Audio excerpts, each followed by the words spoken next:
last 2 decades, the Federal Bureau of Investigation has interviewed over 150 people, asking questions about Judge Kavanaugh's background and past. Over 150 people have been interviewed about Judge Kavanaugh over the last 2 decades on and across 7 background checks. And not a single one of them has ever testified as to any sexual assaults against anyone at any time. It struck me that there isn't a single member of the United States Senate. I think, maybe I'm wrong, but I doubt very seriously whether there's any member of the United States Senate that has had the FBI question over 150 people about what you have done throughout your life. In fact, I would venture to guess that there are probably few of any Americans who have had the FBI interview over 150 people about what you have done throughout the course of your life. And I believe it's reasonable to assume that if Judge Kavanaugh was someone who had engaged in a pattern of abusive behavior towards women, as on a pattern, at least one of these 150 some odd people would have noticed and would have said something about it. Yet not a single one of them did. I would be remiss if I didn't mention that there is clearly another factor that is driving much of the anger and passion around this nomination. And it has nothing to do with partisan politics, or politics at all for that matter. It is the fact, as I've mentioned already earlier, that sadly far too often, particularly women who come forward with allegations of harassment, abuse, or assault, are ignored, dismissed, and even blamed. And the fact is that because of this, we have potentially millions of victims who have never come forward and who suffer in silence. And so I understand that for victims and for those who love them, for those who have survived this, to hear about these allegations brings back powerful and painful memories of what happened to them, of how they were ignored, of how they were not believed, of how they were blamed, and of how their abuser got away with it. What has happened to these survivors is an injustice. It's wrong. It's something that we as a nation must reckon with and we as a people must fix. But the solution to injustice is never injustice. And it would be unjust to turn this nomination into a proxy fight over the broader, important issue of how we have treated victims of sexual assault in America.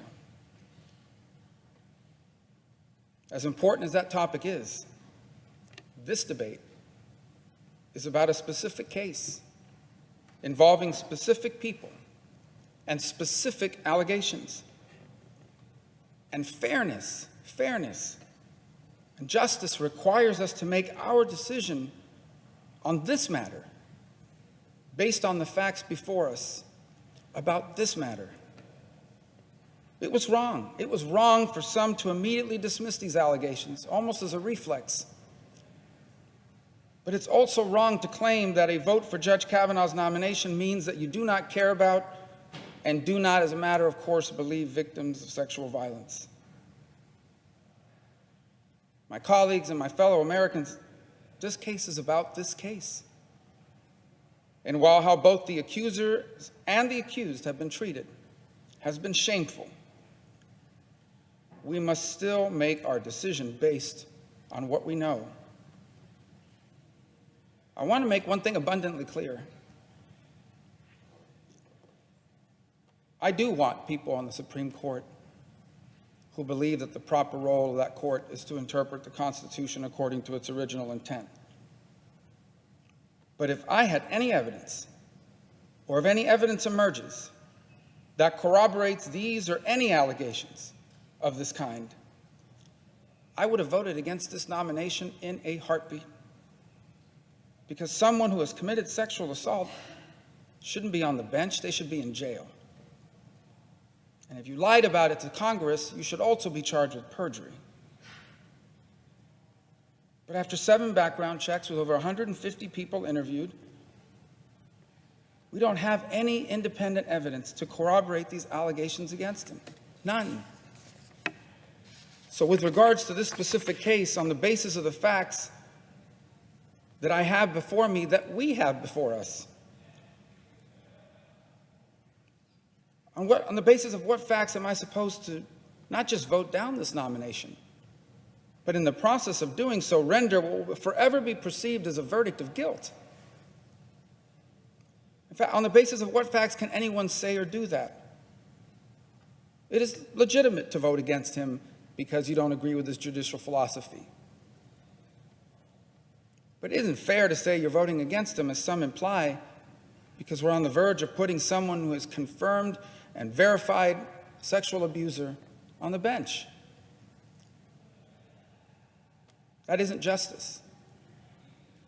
And no matter how just the cause is, a just cause never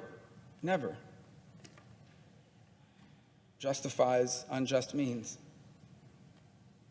And so based on the specific facts before us regarding this specific nomination and this specific case, I already voted to end debate on the nomination of Judge Kavanaugh. And tomorrow I will vote to confirm him as an Associate Justice to the Supreme Court of the United States. Mr. President, I yield the floor.